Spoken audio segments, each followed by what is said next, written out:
မန္တလေးတိုင်းတောင်တာမြို့နယ်တိုက်နယ်ပကပတာဝန်ခံရနာရဲကိုစစ်တပ်ကလေကြောင်းတိုက်ခိုက်ဖို့ကြိုးစားခဲ့ပြီးနေရာမှာပုံကျဲတိုက်ခိုက်ခဲ့တယ်လို့ဒေါ်လာရဲတပ်တွေကပြောပါတယ်။တောင်တာမြို့နယ်ကစီယုံကြီးတိုင်းနယ်ပကပတာဝန်ခံမအမရာမောင်ခါ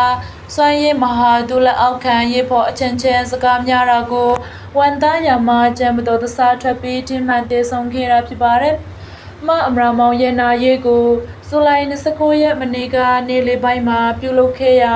တော်လိုင်းရဲတပ်ဖွဲ့အများပြားတက်ရောက်ခဲ့တယ်လို့သိရပါတယ်။အဲ့ဒီနာရဲကိုစက်တက်ကလေရနဲ့တက်ရောက်ကွန်ပျူတာလို့စက်တက်ထောက်ခံသူတွေကအောင်ပွဲခံက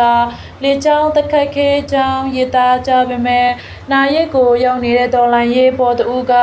နေရာမှာပုံကျဲတာဖြစ်နိုင်ကြောင်းပြောဆိုကြပါတယ်။နာရဲကိုတော့လေကြောင်းလာမတိုက်ပါဘူး။နာရဲကိုလေကြောင်းလာတိုက်တဲ့ဆိုတာအခုပြောမှကိုသိတာပါ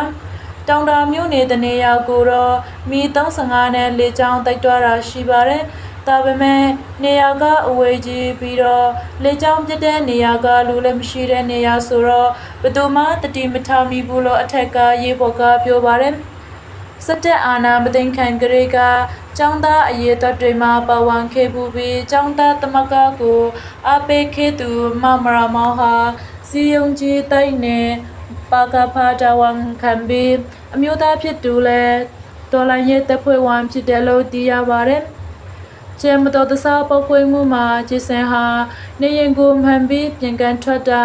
မအမရာမောင်ကိုပြန်မှန်ခဲ့တာဖြစ်ပြီးအဲ့ဒီမတော်တဆမှုမှာပဝန်သူရဲဖော်နဲ့ဦးစလုံးကိုတိမ်တိမ်ထားတယ်လို့သိရှိရပါတယ်။